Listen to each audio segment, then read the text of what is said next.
premièrement le royaume et la justice de Dieu. Alléluia. Ainsi que toutes choses vous seront données par-dessus. Alléluia. Voilà le thème de mon message ce matin. C'est les intérêts de l'Éternel avant tout. Les intérêts de l'Éternel avant tout, c'est ça. Ou même encore, si je pouvais mettre encore un autre thème encore, je pourrais me dire que non, la volonté de Dieu parfaite. La volonté de Dieu pour nous. Amen. Amen. Avant de rentrer dans le message, j'aimerais juste que nous puissions soulever un petit point, ce qui se trouve dans l'Apocalypse chapitre 3 au verset 17. Parce que quand on dit le par-dessus, souvent on a tendance à la richesse. Alléluia. Et si je peux même poser la question à l'église, donnez-moi la signification de la richesse. Je pense que 90% de notre réponse, ça sera que non, quand on a l'argent. Je crois que c'est ça, non? Quand on pose la question à quelqu'un, c'est quoi la richesse?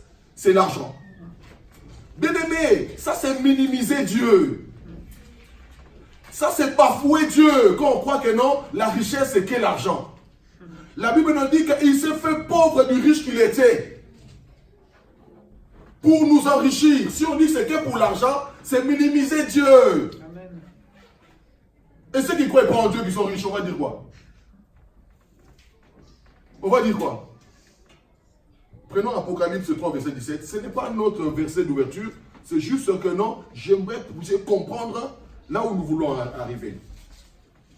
Apocalypse 3 au verset 17, on nous dit quoi? Apocalypse. On se lève, oui.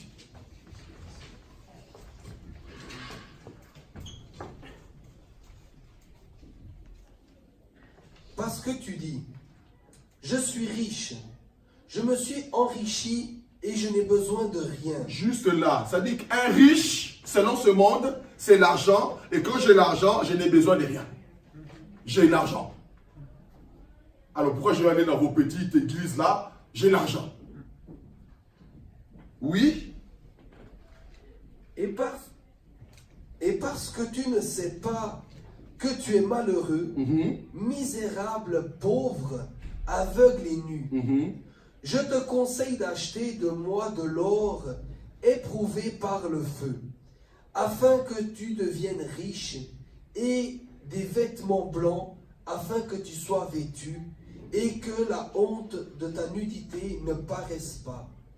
Un collier pour oindre tes yeux, afin que tu vois. Amen. Ça veut dire que, on peut s'asseoir, pour l'Éternel, la richesse englobe beaucoup de paramètres. Alléluia. Je peux aussi avoir les autres paramètres. Quand je n'ai pas l'argent dans ma banque, je suis aussi pauvre. Ça veut dire que la richesse de l'argent fait partie de la richesse aussi. Mais je peux avoir de l'argent, mais je suis fou dans ma tête. Est-ce que je suis riche? J'ai l'argent, je suis insensé. Est-ce que je suis riche? J'ai l'argent, mais je suis tout le temps malade. Est-ce que je suis riche? Je suis riche, j'ai l'argent, mais je suis malheureux. Est-ce que ça c'est la richesse? Mais là, on nous démontre que la richesse, c'est paramètres. C'est plusieurs paramètres. Alléluia. On nous parle que non, que tu as l'argent, oui, mais tu es malheureux. Tu es misérable. Misérable, c'est pauvre, en fait. Dieu te voit pauvre. Alléluia. Il te voit pauvre, il te voit aveugle. Tu ne vois même pas. Mais tu dis que tu as l'argent dans ta banque. Tu es millionnaire. Mais tu ne vois pas la réalité que tu iras en enfer. Alléluia. Tu es nu. Devant le Seigneur, tu n'as pas la robe blanche. Le jour où tu meurs, tes milliards, c'est pour d'autres personnes. On croit que quand on va nous enterrer, on pourra mettre des briques dans notre cercueil. Dans l'autre monde là-bas, on va... Non, c'est fini. Dans l'autre monde, c'est pas l'argent. Il n'y a plus rien de ces choses. Maintenant, il dit, venez acheter de moi de l'or. De quel or? De quel or il nous parle? Ce n'est pas l'or qu'on trouve sur la terre ici. C'est l'or qui est de sa présence, épuré, être comme lui, afin de nous recouvrir de notre nudité, afin que nous puissions voir la gloire de l'Éternel. C'est dans cette dimension-là que je vais vous ramener c'est quoi la richesse. Quand tu me dis je suis riche quand j'ai l'argent, je dis misérable que tu es. Tu es au-delà de l'argent, toi. Amen. Voilà, on va revenir sur notre... Pour ceux qui n'étaient pas encore là, notre thème c'est les intérêts de l'Éternel avant tout. Amen. On va revenir, la sœur avait déjà donné le verset de l'ouverture. C'est dans Matthieu 6, 33. On peut le relire encore. Parce qu'on lit la Bible, c'est toujours ça qui est bon, parce que ça rentre. Les Écritures doivent rentrer en nous.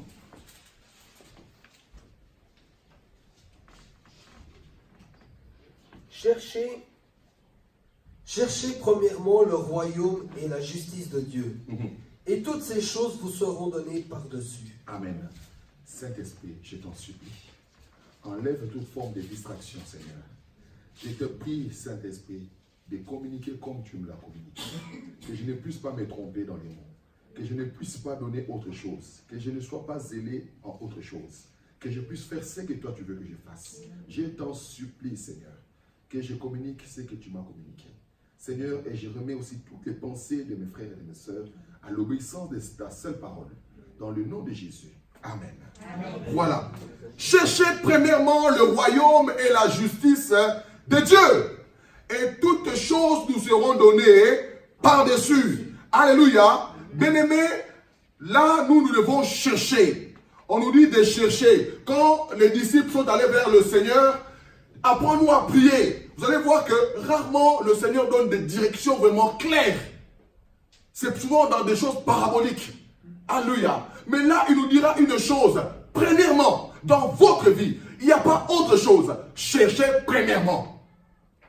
Il n'y a pas autre chose. Cherchez premièrement. Il n'y a pas autre chose. Il n'y a pas d'abord le mariage. Il n'y a pas d'abord les enfants. Il n'y a pas d'abord l'emploi. Il n'y a pas d'abord autre chose. Cherchez premièrement le royaume et la justice de Dieu. Amen. Et toutes ces choses-là vous seront données par-dessus. Alléluia. Bien-aimés, quand on nous parle de toutes ces choses-là, c'est ce que les païens cherchent d'abord. Le Seigneur lui dit, je sais que vous en avez besoin. Alléluia. C'est un trésor, je sais que vous en avez besoin. Mais cherchez premièrement celui qui fournit ces choses. Alléluia. On nous dit, la volonté parfaite de Dieu pour nous. Vous savez c'est quoi? C'est de le connaître. C'est la volonté parfaite de Dieu. C'est de faire quoi? D'être comme lui. La volonté parfaite de Dieu, c'est d'être quoi? D'être à son image. Quand il nous dit, cherchez premièrement le royaume des cieux, c'est d'abord chercher d'être comme moi. Cherchez d'être dans ma ressemblance. Cherchez à être comme je vous ai créé. Amen. Alléluia. Je reviens dans le livre de Genèse.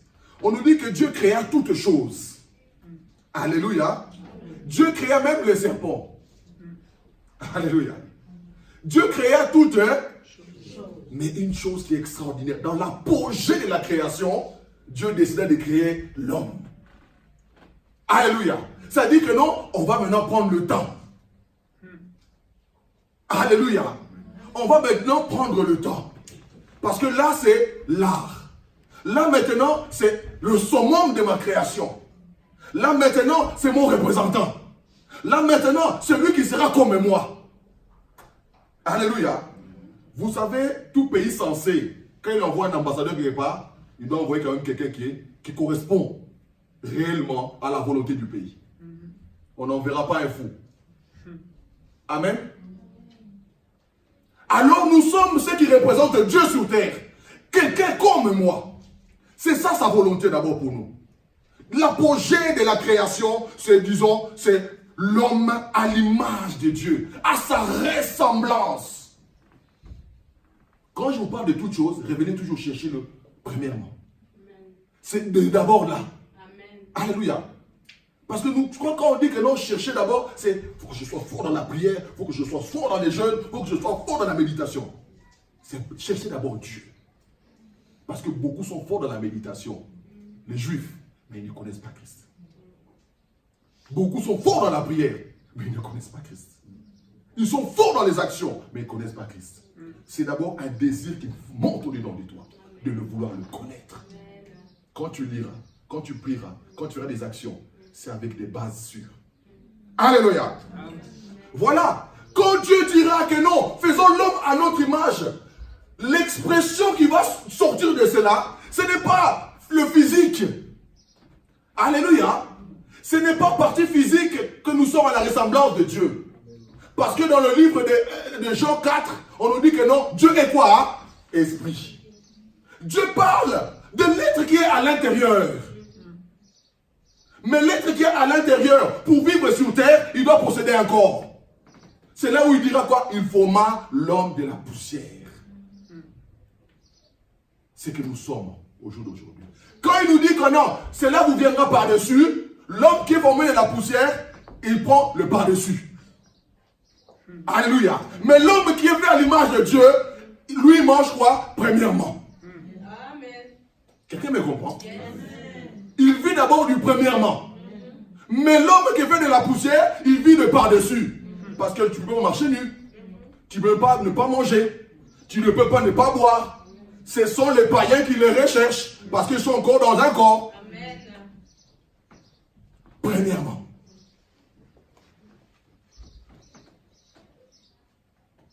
Gloire à Jésus. Amen. Il nous faut d'abord être à son image. Prenons ça, j'aimerais que nous puissions lire ça. Genèse, chapitre 1er au verset 26. Et vous allez comprendre ce que les liseurs de la Bible, quand on nous dit faisons l'homme à notre image, là la chair n'est même pas encore créée. Alléluia. La chair n'est pas encore créée. On parle d'abord à qui tu es, le véritable toi. Oui mon frère. Puis Dieu dit. Puis Dieu dit. Faisons l'homme à notre image. Oui. Selon notre ressemblance.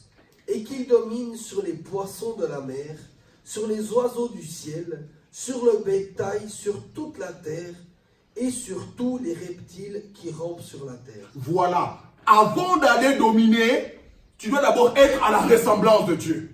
Avant d'aller dominer, tu dois d'abord être semblable à Dieu. La domination viendra après. Pour que les lions t'obéissent, pour que les serpents t'obéissent, pour que tout le monde t'obéisse, tu dois d'abord être à l'image de Dieu. On peut dire, cela c'était avant. Non, l'apôtre Paul a été mordu par une vipère, il n'est pas mort.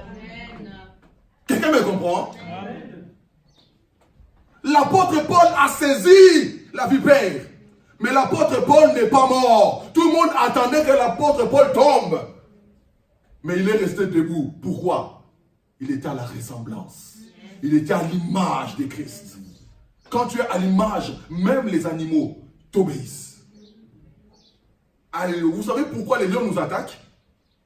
Parce que ce n'est pas Adam qui a donné le nom au lynx, au chat, à ces animaux-là. Pourquoi maintenant ils nous attaquent actuellement? C'est à cause du péché. Tout simplement. Comme nous n'obéissons pas à Dieu, comment l'autre créature va obéir? C'est impossible. Mais je ne te dis pas d'aller dans un zoo pour aller prouver. On va te dévorer calmement. Alléluia. Voilà, pour aller dans la domination, pour aller dans ce qui est le par-dessus là. Être d'abord à l'image de Dieu. Amen. Je vais aller là où que nous puissions comprendre, chercher le royaume des cieux, c'est quoi? La Bible nous dit dans 1 Corinthiens 3, verset 9 et à 10, car nous sommes l'ouvrier avec Dieu. Nous sommes quoi? Des ouvriers avec Dieu. Ça veut dire que nous travaillons ensemble avec Dieu. Mais nous travaillons pourquoi? Quand je parle de ta vie. Concentre-toi sur toi. J'ai dit, si tu mets en pratique ces paroles, je vous dis vrai, ce n'est pas de la magie, ta vie va changer. Amen. Amen. On nous dit que nous sommes ouvriers avec Dieu. Premièrement, nous travaillons avec lui. Secondo, il nous dit quoi? Vous êtes le champ de Dieu. Premièrement, nous sommes ouvriers avec Dieu. Secondement, que notre vie est quoi? Le champ de Dieu. Alléluia. Il y a un ouvrier, il y a un champ. Qu'est-ce qu'on peut faire là? Dernièrement, il nous dira l'édifice de Dieu. alors l'ouvrier doit construire un édifice dans le champ. Quelqu'un me comprend? Nous sommes ouvriers avec Dieu. Nous sommes le champ de Dieu. Le champ est vierge. Il n'y a rien qui est construit dessus. Mais on nous dit que nous sommes aussi, à la fin, l'édifice de Dieu. Ça veut dire quoi? Nous allons travailler avec Dieu pour construire un édifice dans le champ de Dieu. Ça veut dire que non, toi, tu dois devenir la maison de Dieu. C'est ça, chercher le royaume de Dieu. C'est ça où le Seigneur va faire quoi? Habiter. Il a toujours voulu habiter parmi sa créature. Dans le plus parfait, c'est au-dedans de toi.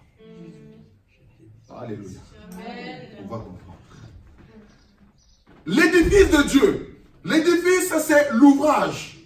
L'édifice, c'est un bâtiment. L'édifice, c'est un temple. Tu dis, je suis le temple de Dieu. Dis-toi, je suis le temple du Saint-Esprit. Dis avec conviction. Dis ça avec conviction. Amen. Jésus va parler de lui dans ce sens de forme. Il nous dira que détruisez ce temple. Dans 3 jours, je le rebâtirai. Mais les humains, avec les yeux humains, avec les oreilles humaines, avec la compréhension limitée, me disaient, mais Jésus, réfléchis un peu. Ça nous a pris 40 ans pour construire ce temple. Et toi, tu dis dans 3 jours. Il ne savait pas qu'il parlait de lui. C'est-à-dire que Jésus aussi était qui? Le temple de Dieu. Alors lui, tel qu'il est, tel que nous sommes. Chercher le royaume de Dieu, c'est de chercher de construire l'édifice de Dieu en toi. Alléluia. Alors ça veut dire quoi chercher Dieu? C'est chercher de faire sa volonté. Sa volonté c'est quoi? Faisons l'homme à notre image. Alors il a dit quoi? Laissez le Seigneur demeurer en vous pour être comme lui. Alléluia. Amen. Oui, on nous dit cela que le Seigneur du ciel et de la terre. Le Seigneur, il n'y a pas d'autre Seigneur, il n'y a pas d'autre créateur, il n'y a pas d'autre Dieu, simplement. Il n'y a personne d'autre. Il n'y a personne d'autre. Même les petits dieux là, il n'y a personne. Il n'y a rien. Il n'y a rien, il y a même rien. Il y a pas, on ne peut pas comparer. On nous dit, celui qui a fait le ciel et la terre, n'habite pas dans les temples faits de mains d'hommes. Celui qui a fait toutes choses n'habite pas dans les temples faits de mains d'hommes. Alors il habite dans quel temple? Parce qu'il faut bien que le sacerdoce s'applique dans un temple. Quel est ce temple alors? C'est le temple que toi, avec Dieu, est en train de construire. Amen. Et ce temple-là, c'est toi et c'est moi. Alléluia. L'édifice vivant de Dieu. Des pierres vivantes de Dieu. Amen. Alléluia. Quelqu'un me comprend? Amen. Voilà. On nous dit, l'apôtre Paul maintenant va surenchérir. Parce que l'apôtre Paul est toujours dans l'abus.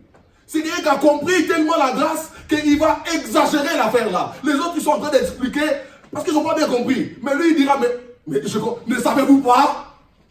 Vous avez oublié que vous êtes la maison de Dieu.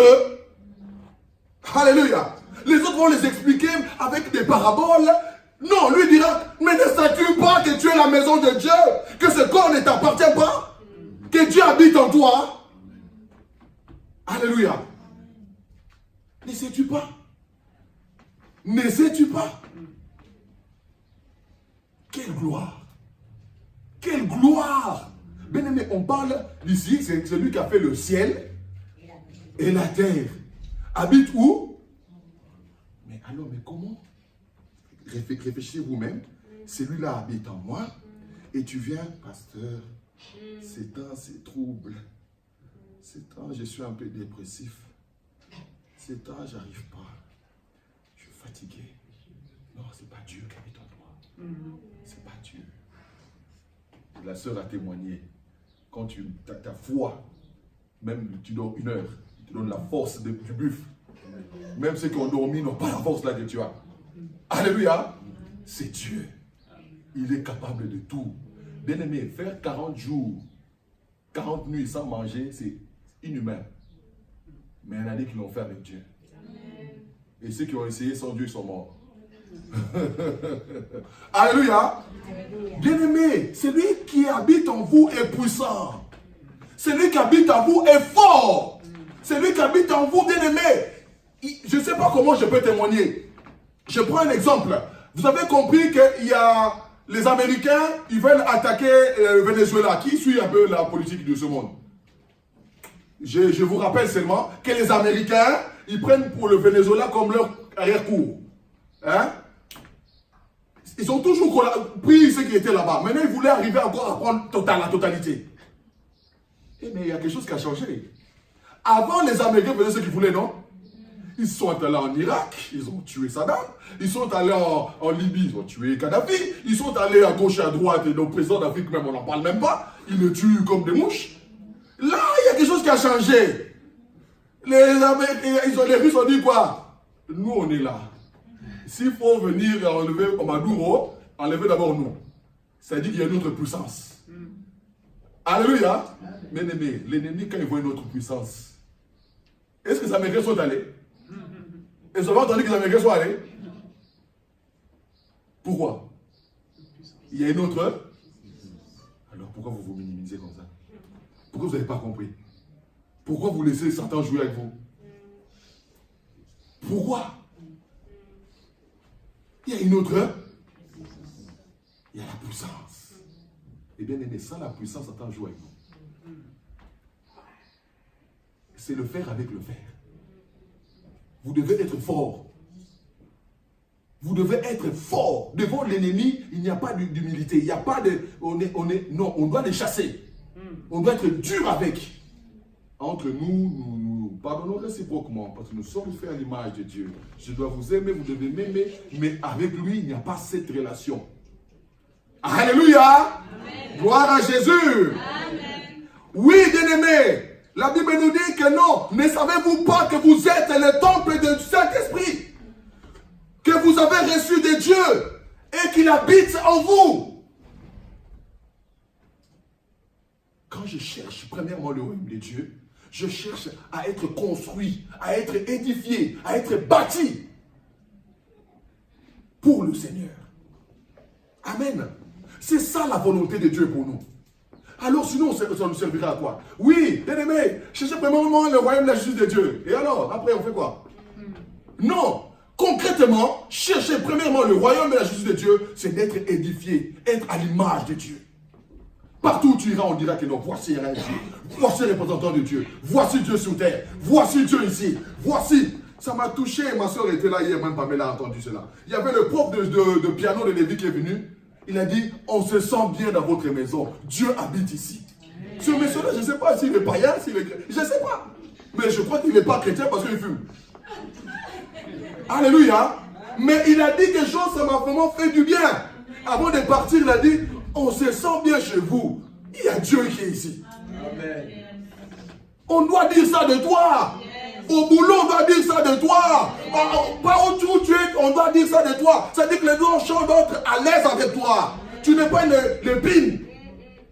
Toi, tu es l'ortie quand tu es quelque part. Surtout donc qui viennent pas au travail. Non. Encore qu'on te refuse parce que tu parles de la parole de Dieu, je comprends.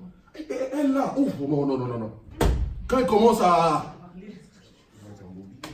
Il n'y a plus de fer. Où ton caractère est tellement néfaste que les gens ne voulaient même pas être à toi. Non, les gens doivent... On sent la paix dans ta présence. On sent une sécurité quand tu es là. On sent une joie quand tu es là.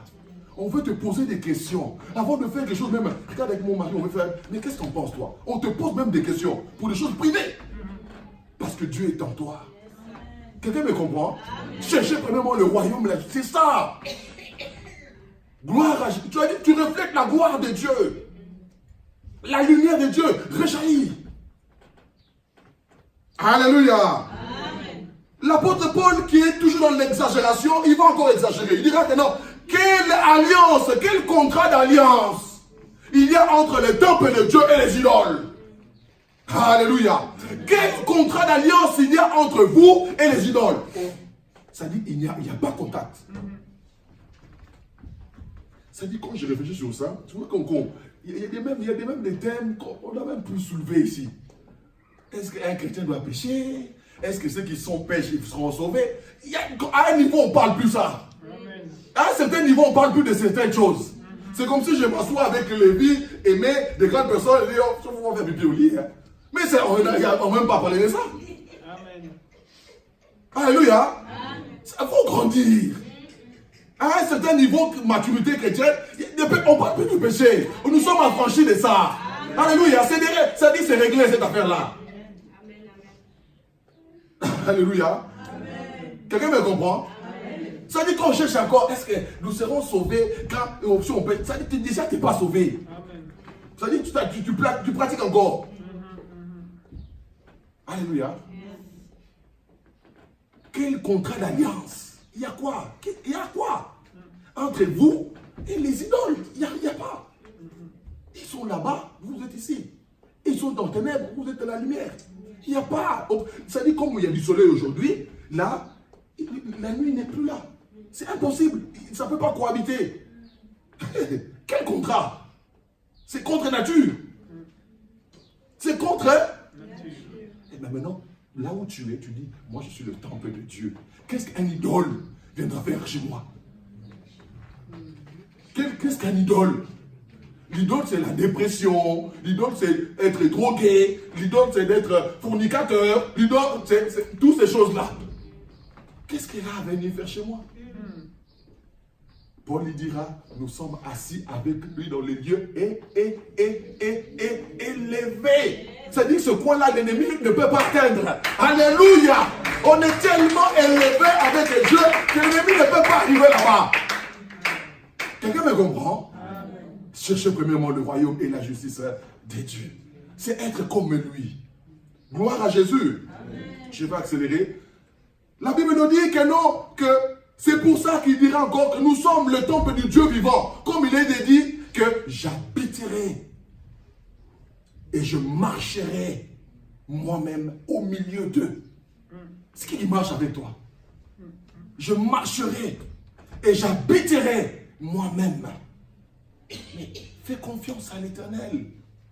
Fais confiance en Dieu. Il marche avec toi. C'est-à-dire quand tu sors du matin, même si tu as fait une prière de 30 secondes, parce que des fois on est même culpabilisé. Aujourd'hui je n'ai pas prié. Je pense que j'ai laissé Dieu. Non, Dieu n'est pas dans ces choses-là. Dieu est dans le cœur. Dieu habite en toi. Même en cours de chemin, tu peux prier. Parce que tu penses qu'il n'est pas être réveillé. Tu te réveilles en retard. Ça dit quoi? Ah bon, comme tu es en retard, aujourd'hui je ne suis pas avec toi. Mais non, c'est dans votre pensée. Non. Même dans ta voiture, tu peux prier. Même devant, tu es malade, tu peux prier. Même en faisant la cuisine, tu peux prier. Il dit, je marcherai moi-même avec vous et j'habiterai au milieu d'eux. Alors. Amen. Excusez-moi, ma chemise me fait défaut. J'ai coupé un peu trop fort. Ceux qui ont fait cela, ils comprennent. J'habiterai et je marcherai au milieu d'eux. Je serai leur Dieu et ils seront morts. Mais alors, bien aimé, que cherchons-nous? Que cherchons-nous? Le royaume de Dieu, on nous dit, le royaume de Dieu, ce n'est pas le manger et le boire. C'est-à-dire que non, quand Dieu dit le royaume de Dieu, il ne parle pas de ce qui est matériel. Dieu ne fait même pas allusion à ça. Parce que nous, je vous dis, 90% des chrétiens, quand on parle, cherche-moi le royaume de Dieu, il y a des maisons, il y a des bagnoles, il y a des mariages derrière. Dieu ne fait pas allusion à ça. Non, Dieu il sait que vous en avez besoin, il va vous les donner calmement même. Il n'y a pas de problème. Amen. Calmement même, il n'y a pas de problème. Il sait que vous en avez besoin. Ça serait insensé pour Dieu de ne pas vous donner ça. Parce que vous en avez besoin. Amen. Il dit, si méchant que nous sommes, nous allons donner des bonnes choses à nos enfants. Lui. Même ici, certains parents ici, ils ont fait quoi? Tous les mois, j'enlève 50 francs ou 100 francs, je mets dans un compte pour mon enfant. Et l'enfant n'est même pas conscient de cela. On fait cela, non? Oui ou non? Et alors lui, il n'est pas capable? Pourquoi on veut minimiser Dieu? Pourquoi on veut montrer que nous sommes plus bons que Dieu? Hein? Dieu dit, méchant que vous êtes. Alléluia. Amen. Voilà, le royaume des cieux, ce n'est pas le manger et le boire. On va comprendre expressement c'est quoi le royaume de Dieu. Le royaume des cieux n'est pas le manger et le boire. Alléluia. Mais le royaume des cieux consiste, c'est quoi? C'est la justice. Le royaume de Dieu, c'est la paix. Le royaume de Dieu, c'est quoi? C'est la joie. Ça, c'est des choses immatérielles. Est-ce que la justice, on peut le voir? Est-ce que la joie, on peut le toucher? Est-ce que la paix, on peut le toucher? Non, ce sont des choses immatérielles, mais qui fait partie quoi? Du royaume. Alléluia. Écoutez bien, qu'est-ce qu'il va nous dire? Par le Saint-Esprit. Ça dit que non, là où il y a le royaume, là où il y a, c'est mou, le Saint-Esprit. Là où il y a le royaume, là où le Saint-Esprit a le plein droit. Là où il y a le royaume, là où le Saint-Esprit agit. Il dira même que non, si j'ai chassé Satan par le nom de Dieu, comprenez une chose, que le royaume de Dieu est venu parmi vous. Ça dit quoi? Dieu lui-même est parmi vous. Cherchez le royaume de Dieu, cherchez que le Saint-Esprit demeure dans ta vie. Il demeure où? Dans un temple. Et le temple là, c'est qui? C'est toi et c'est moi. Amen. Alléluia. Amen. Voilà. Et dans d'autres versions, on nous dira encore quoi? Car le royaume de Dieu ne consiste pas en parole. Le royaume de Dieu ne consiste pas en parole. Nous servons Dieu. Nous sommes des dieux. Non, c'est pas ça. Nous sommes des chrétiens. Nous sommes des chrétiens. Ou même certains ils disent pas de mettre un poisson derrière leur voiture. Mais tu vois, pas de son clignotant, ils s'insultent tout le monde. Alléluia. C'est pas ça. Écoutez bien. Car le royaume de Dieu ne consiste pas en parole, mais en puissance. Alléluia. En quoi? En puissance. C'est là où je vous ai donné l'exemple que pourquoi les ricains ne sont pas allés au Venezuela? Parce qu'il y a une autre puissance. Si ce n'était pas les Russes là-bas, il y a longtemps que Maduro l'aurait déjà mis en prison. Ou même pendu. Regardez même qu'un gars de nulle part, il dit non, il est président. Tous les France, Allemagne, tout le monde, oui, nous reconnaissons que lui, il est président. C'est quoi comme démocratie? C'est quoi? Ça a changé. Alors moi, je me lève. Bon, les Suisses sont pas bons. Ou les Français, comment ils s'appellent? Macron, il fait tout faux. C'est moi le président. Allez, tout le monde. Allez, Pedro est président. C'est ça maintenant, la démocratie. Vous voyez comment le monde tourne à l'envers? Mais pourquoi les Américains ne sont pas allés? Parce qu'il y a une autre puissance que là-bas. Pourquoi les Américains n'ont pas réussi en Syrie? Parce que les Russes étaient là-bas. Il y a l'équilibre de la force. Et je voudrais même encore aller plus loin. Même dans notre pays, le Congo. Si ce n'était pas cette force-là dans le secret, ça ne serait pas passé comme c'est passé là. C'est un pays qui a connu le bain de sang. Ça dit que ce qu'on vient de voter là, il faut rendre gloire à Dieu, il n'y a pas eu bain de sang. Parce qu'il y a l'équilibre de la force. Il disait, messieurs, on voit maintenant, calmez-vous. Vous avez déjà assez pillé cette nation. Alléluia. Mais maintenant, je parle maintenant du spirituel. Comment l'ennemi viendra piller? Parce qu'il y a une puissance. Et le royaume de Dieu ne consiste pas en parole. Mais en quoi? En puissance. Alors quand tu es puissant, il n'y a pas de limite. Et dans d'autres versions, où traduit justement, on nous parle dynamite. Et on fait quoi avec la dynamite? On fait exploser des choses, bien aimé. Là où toutes les portes sont fermées, vous allez exploser, c'est là. Là où les choses sont fermées, vous allez exploser, c'est là. Vous allez exploser dans le nom de Jésus. Là où les autres n'ont pas pu affranchir, vous allez affranchir dans le nom de Jésus. Là où les autres se sont noyés, vous allez traverser un sec. Au nom de Jésus. Parce que c'est la puissance de Dieu qui est en vous. Alléluia. Amen. Rien n'est impossible à Dieu. Il faut payer l'impôt. Oui, d'accord. Pierre, va dans la bouche du poisson là-bas, prends l'argent et paye. C'est comme ça votre vie maintenant. Amen. Une vie surnaturelle. La puissance de Dieu en vous. Marchez avec ça dans la tête, dans votre cœur. Vivez avec ça, développez ça. Ne marchez pas dans la peur, dans les doutes. On va échouer, ça va marcher. Est-ce que vraiment? Non, c'est pas vous. Alléluia. Nous continuons pour achever. On nous dit que c'est la puissance. Parce que l'ennemi craindra que la puissance qui est en vous. S'il n'y a pas puissance, il ne craint pas. Amen. Mais j'aimerais quand même revenir un peu dans la deuxième partie, le par-dessus de Dieu maintenant. Il me reste 10 minutes. Manu prend 2 Samuel 7 au verset 13 à 15.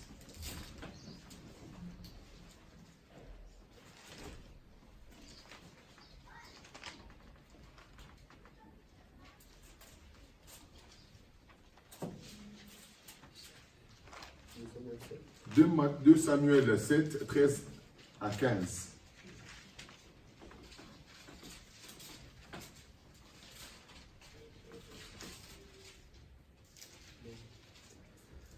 Ce sera lui qui bâtira une maison à mon nom. Et j'affirmerai pour toujours le trône de son royaume. Je serai pour lui un père, et il sera pour moi un fils. S'il fait le mal, je le châtierai avec la verge des hommes et avec la coupe des enfants des hommes. Mais ma grâce ne se retirera point de lui. Comme je l'ai retiré de Saul, que j'ai rejeté devant toi. Amen. Là, David est un adorateur. C'est là où maintenant je dis que non, je vais associer le royaume de Dieu à un édifice, le temple. David, c'est un adorateur extrême. C'est-à-dire que celui qui a adoré plus que lui, je ne sais pas s'il y a. Il a même écrit les psaumes. Lisez seulement les psaumes. L'adoration totale. Il y a même des choses que David a écrit que même nous qui sommes nés de nouveau, nous ne comprenons même pas. Nous ne comprenons même pas. David dirait une chose, hein, mais où irais-je que tu ne sois pas? Quand je m'endors, tu es là. Quand je me réveille, tu es là. Si je veux profondeur de la mer, tu es là. Je me cacher dans la forêt, tu es là. Quelle grandeur. Alléluia. Je t'en supplie, me retire-moi tout, mais surtout, ne me retire pas ton Esprit Saint. Quelqu'un a déjà dit ça? Aujourd'hui, ne touche pas à mes deniers. Alléluia. Ça dit que David est un adorateur. Maintenant, écoutez et comprenez bien, c'est là où je veux arriver. David, il comprend que non, que le parcours du désert est achevé. Mais on n'a pas respecté les commandements de Dieu totalement. Il a dit quoi? Partout où vous serez installés, on va installer normalement un temple où on doit faire quoi? On mettra l'arche de l'Éternel, où ça sera dans cet endroit-là qu'on offrira des holocaustes. Mais ce n'était pas accompli. C'était quoi? Toujours dans une tente, comme c'était dans le désert. Pourquoi une tente? Parce que la tente, c'était que non, quand nous sommes établis, on peut les rédiger, on met là. Mais quand nous sommes en mouvement, on le referme, on continue. Par les Lévites. Mais ils faisaient toujours cela malgré qu'ils étaient déjà installés en Israël. Maintenant, David, il dira au fond de lui, dit, mais moi j'habite dans une maison de cèdre, dans une maison, un palais. Mais comment possible? C'est lui qui a permis ça, qu'il soit encore dans une tente. Alors je construis une maison. Quand on dit maison, c'est maison. Hein? C'est dit, nous on a fait cette étude de l'or que David a utilisé là. On ne peut pas estimer actuellement si c'est comme le palais de ce que Salomon a construit là. Quand David a eu cette idée-là de construire une maison pour l'Éternel, il est allé vers le prophète Nathan. Il dit, voici ce que il dit, le prophète a dit, fais ce qu'il y a dans ton cœur. Ça, c'était une bonne idée. Mais le prophète aussi est soumis à Dieu. Il a dit, d'accord, mais je vais aussi aller consulter. En allant consulter maintenant, l'Éternel lui dira que non. Lui, non. C'est bien. Est-ce que je vous ai demandé de faire ça? Vous allez dans le désert. Est-ce que je vous avais dit de faire ça? C'est moi qui dirige. Dieu prend toujours sa première place. D'accord. Mais Dieu a dit c'est une bonne idée. Parce qu'il a compris. Alléluia. Mais ça ne sera pas lui qui construira. Ça sera son fils. Alléluia. Et maintenant, écoutez bien. C'est que le par-dessus de Dieu, ce n'est pas comme nous on imagine. Recommence ça juste dans le verset Et 13, s'il te plaît, je veux soulever 2 points. Aïe, aïe, 5 minutes. Ce sera lui qui bâtira une maison à mon nom. Ça sera lui qui bâtira une maison en mon nom, pas toi, mais son fils. Oui. Et j'affirmerai pour toujours le trône de son royaume. Le par-dessus, pour lui, c'est quoi? J'affermirai son trône pour toujours. Ça veut dire quoi? Moi, j'ai les outils pour lui. Dieu a dit quoi? Vous êtes un sacerdoce royal. Ça veut dire pour toujours, vous serez des rois. C'est pour ça qu'on nous dit que non, sur dans le ciel, chacun viendra avec sa couronne et il mettra au pied de Jésus. Il balancera par terre parce que nous sommes des rois. Alléluia. Et on le définit, lui étant que le roi des rois. Toi tu es roi, toi tu es roi, toi tu es roi. Mais lui est notre roi au-dessus. Alléluia. J'affermirai pour toujours son royaume. Continue Manu. 14. Je serai pour lui un père. Il nous dit quoi? Il définit quoi? C'est la première fois qu'on nous parle ça dans l'Ancien Testament. Je serai pour lui un père. Jamais on nous parle de père là-bas. On nous parle seulement l'éternel est Dieu. On nous parle que non, il est ceci. Mais dit quoi? Moi je serai pour lui un père. Maintenant il met les bases de famille. Il nous dit quoi? Lorsque vous priez, dites quoi? Notre Père. C'est une relation de père et fille et fils. Personne ne te dit à l'ennemi, ne viens pas te mêler, c'est notre histoire de famille. Je n'ai pas prié, ce n'est pas ton problème. C'est entre lui et moi, on va s'arranger. Amen. Amen. Oui, 15. Oh, il nous dit quoi? Lorsque même que non, il fera quoi? Lorsque même il va pécher, ou là où nous on se limite, hein, lorsque même qu'il va pécher, écoutez, la bouche, ce n'est pas la bouche de Pedro, la bouche de Dieu dans l'Ancien Testament. Il nous dit quoi? Mais ma grâce ne se retirera point de lui. Mais ma grâce fera quoi? Quand il fera quoi? Même quand il aura fait quoi? 1 heure. On ne dit pas habiter lorsqu'il aura fait 1 heure. Faute. Ma grâce ne se retirera pas de lui. C'est pas moi qui dis. Oh, vous autorisez ça. Non, j'autorise rien. Écoutez bien qu'est-ce qu'on nous dit. Continue Manu. Comme je l'ai retiré de Saul.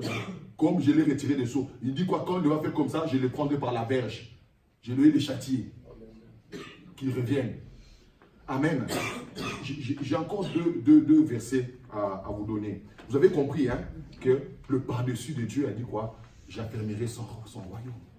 Ce n'est pas de la nourriture. Mais il parle de notre dimension. Je serai pour lui un père. Alléluia. Je vais un peu soutirer ça maintenant dans la vie de Salomon lui-même. Allons dans 1 Roi 3.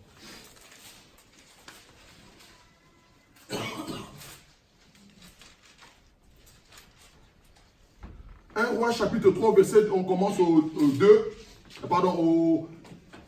4 et au 5. S'il te plaît Manu, allons vite. Le roi se rendit à Gabon. À Gabaon. Gabaon.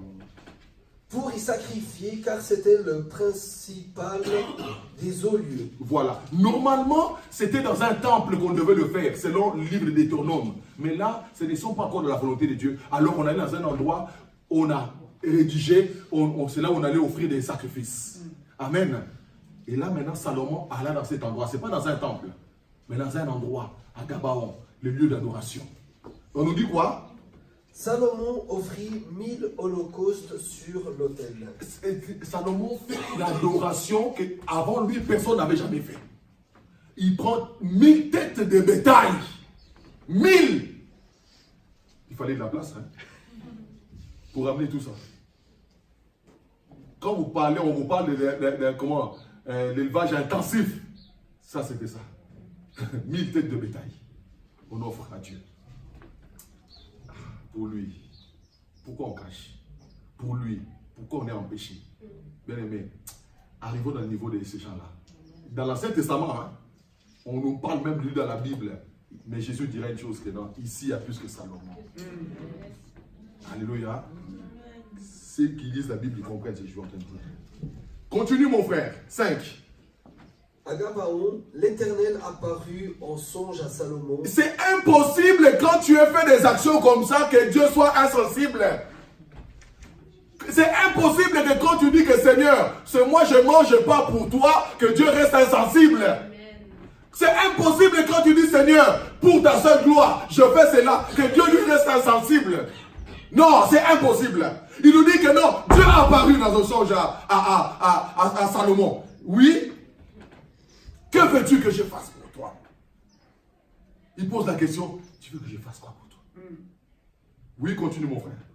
Pendant la nuit, et Dieu lui dit, demande-moi ce que tu veux que je te donne. Salomon répondit, tu as traité avec une grande bienveillance ton serviteur David, mon père, parce qu'il marchait en ta présence dans la fidélité, dans la justice et dans la droiture de cœur envers toi. Tu lui as conservé cette grande bienveillance et tu lui as donné un fils qui est assis sur son trône comme on le voit aujourd'hui. Voilà, lui-même, vous voyez. Maintenant, Éternel, mon Dieu, Écoutez la demande de Salomon. Oui. tu as fait régner ton serviteur à la place de David, mon père. Et moi, je ne suis qu'un jeune homme, je n'ai point d'expérience. Ton serviteur est au milieu du peuple que tu as choisi. Peuple immense, qui ne pense être ni compté, ni nombré à cause de sa multitude. Voilà. Accorde donc à ton serviteur... C'est ça la demande. Accorde donc. Oui. À ton serviteur un cœur intelligent pour juger ton peuple. Un cœur intelligent pour diriger ton peuple. Dans l'autre leçon, on dira qu'on donne un esprit bien disposé. Alléluia. C'est ça la demande. Cherche premièrement les intérêts de Dieu. Il n'a pas demandé autre chose. Il n'a pas dit que non, celui-là qui ne me parle pas, que le feu descende chez lui. Et écoutez ce que Dieu va dire. Pour discerner le bien du mal. Continue, va seulement dans 10, parce que vous gagnez du temps. 10. Cette demande de Salomon plut au Seigneur. La prière de Salomon plut à l'Éternel. Oui. Et Dieu lui dit, oui. Puisque c'est là ce que tu demandes, puisque tu ne me demandes pas pour toi ni une longue vie, ni les richesses, ni la mort de tes ennemis, et que tu demandes de l'intelligence pour exercer la justice, voici j'agirai selon ta parole. Selon ta parole. Je te donnerai un cœur sage et intelligent. Un cœur sage et intelligent. De telle sorte qu'il n'y aura eu de personne avant toi, et que ne verra jamais personne de semblable à toi. Mais Jésus dit que non, il y a ici plus que. Ça veut dire que nous, on est plus que Salomon. Amen. Hein? Ça, on va expliquer ça notre jour. Continue encore. 13. Je te donnerai en outre. Maintenant, écoutez bien le par-dessus. Alléluia. Comme tu as demandé ça, j'ai aimé. Mais maintenant, moi je vais maintenant m'intéresser à tes intérêts. Toi, tu t'intéresses à mes intérêts. Moi, je vais m'occuper de quoi? Voici maintenant les intérêts pour Salomon. Écoutez. Je te donnerai en outre ce que tu n'as pas demandé. Ce que tu n'as pas quoi? Demandé. Les habits, les consoles. Comme tu n'as pas demandé, moi je pense maintenant à toi. Oui. Des richesses. Des richesses. De la gloire. De la gloire. De telle sorte qu'il n'y aura pendant toute ta vie aucun roi qui soit ton pareil. Mais est-ce que ce n'est pas un bon papa? Oui. Alléluia. Pourquoi tu es en train de te préoccuper des choses que les païens cherchent? Toi, cherche l'intérêt de celui qui est assis sur le trône. Lui prendra aussi le temps de s'occuper de ton intérêt à toi. Alléluia. Bien aimé, oui, il mérite ça, il mérite ça, il mérite Jésus. Tu mérites la gloire, tu mérites l'honneur, tu mérites ça, tu mérites Jésus. Alléluia. L'apôtre Paul, dans la Bible toujours, il dira, qu'est-ce qui me séparera de l'amour de ce grand Dieu? Est-ce que ça sera la nudité? Est-ce que ça sera la fatigue? Est-ce que ça sera la famine? Est-ce que ça sera quoi?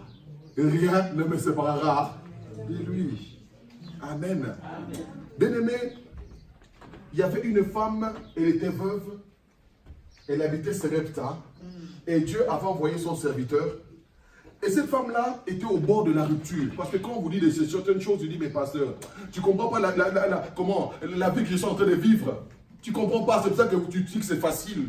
Non, cette femme-là vivait les derniers jours de sa vie avec son enfant. L'homme de Dieu arriva et dira quoi? Madame, donnez-moi à boire. La dame est allée chercher à boire et à donner à l'homme de Dieu, Élie. Il revient et dit, madame, donnez-moi encore un gâteau. La dame a dit, ah, homme de Dieu, il me reste un peu de farine, un peu d'huile. Je cherche même du bois. Ça m'a fait penser à ce que la sœur a dit. Je cherche même du bois pour faire quoi? Le petit gâteau là que je veux, que je mange avec mon fils. Après cela, quoi, nous faisons quoi? Qu'on meurt, parce qu'il ne nous reste plus rien. Ça dit qu'elle vivait des situations extrêmes, comme nous les font vivre aussi. Écoutez la réponse de l'homme de Dieu, a dit, j'ai compris, fais cela, prépare-moi d'abord un gâteau. Laisse ton enfant, laisse-toi, prépare d'abord pour moi. C'était que d'abord quoi? D'abord Dieu. Est-ce que tu vas obéir? Il a dit, si tu fais cela, la farine ne manquera pas chez toi. Si tu fais cela, l'huile ne manquera pas chez toi. Il nous dit quoi? Aussi longtemps, pourquoi ils étaient dans cet état? Parce qu'il y avait la famine dans le pays. Aussi longtemps que la famine va être, si ça va durer 10 ans, toi, il ne te manquera pas la farine, il ne te manquera pas l'huile. Mais donne-moi d'abord ce gâteau. Fais d'abord la nourriture, donne la nourriture à Dieu. Offre-lui ce corps, offre-lui ton adoration, offre-lui ce qu'il y a de meilleur de toi. Il dit quoi? Toutes ces choses-là que Dieu te cherche, tu n'en manqueras jamais. Acclamons le Seigneur.